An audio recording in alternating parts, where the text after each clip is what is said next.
நான் உங்க ஆராய்ச்சி பொண்ணு. என்னடா வீக்கெண்ட் ஆயிடுச்சே, ரொம்ப போரிங்கா இருக்கே அப்படி சொல்லிட்டு நாங்க யோசனை பண்ணிட்டு இருக்கும் போது அங்க டக்குன்னு தோணுச்சு ஃபேஷியல் பண்ணலான்னு சொல்லிட்டு. ஃபேஷியலுக்காக நாங்க சூஸ் பண்ண பிளேஸ் தாங்க இளம்பிள்ளை டு காகாபாளையம் மெயின் ரோட்ல வேலகொண்டா பாளையம் லொக்கேட் ஆயிருக்கு நம்ம ஆரஞ்ச் சலூன்.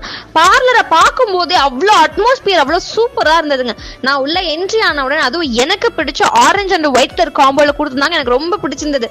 அவங்க கிட்ட போயிட்டு என்னென்ன சர்வீஸ் இருக்கு, என்ன பிரைஸ்ல இருக்கு, ஏதாவது ஆஃபர்ஸ் இருக்காண்டாங்க கேட்டேன். அவங்க கொடுத்தாங்க. இவ்வளோ பெரிய புக் எடுத்து என் கையில கொடுத்துட்டாங்க. அவங்களோட ஆஃபர்ஸ் கேட்ட உடனே டக்கு டக்குன்னு நான் வந்துட்டு facial, hair wash, hair cut, head massage பண்ணுங்கன்னு சொல்லி டக்கு டக்குன்னு சொல்லிட்டாங்க. அவங்க ஃபர்ஸ்ட் கொடுத்தாங்க பாருங்க ஹெட் மசாஜ். அந்த மசாஜ்ல நான் இந்த உலகத்தையே மறந்துட்டு அவ்வளோ ஒரு டென்ஷன் ஃப்ரீயா அவ்வளோ ரிலாக்ஸ்டா இருந்ததுங்க. ஹேர் கட்டுமே பாத்தீங்கன்னா எனக்கு இருக்கக்கூடிய ஒரு கம்மியான ஹேர்ல எந்த அளவுக்கு லேயர் எடுக்க முடியுமோ அந்த அளவுக்கு லேயர்ஸும் எடுத்து எனக்கு எந்த அளவுக்கு ஒரு பெர்ஃபெக்ட் லுக் கொடுக்க முடியுமோ அந்த பெர்ஃபெக்ட் லுக்குமே கொடுத்தாங்க. நெக்ஸ்ட் சொல்லணும்னா ஃபேஷியலுங்க. என்னோட பிஃபோரோட லுக்கும் நீங்க பாத்தீங்க, இப்போட ஆஃப்டர் லுக்குமே பாத்தீங்க எவ்வளவு ஒரு பிரைட்னிங்கான ஒரு லுக்கு கொடுத்துருக்காங்க. என்ன போல நீங்களும் அழகாகணும்னு நினைச்சீங்கன்னா நம்மளோட ஆரஞ்ச் சலூனை விசிட் பண்ணி பாருங்க.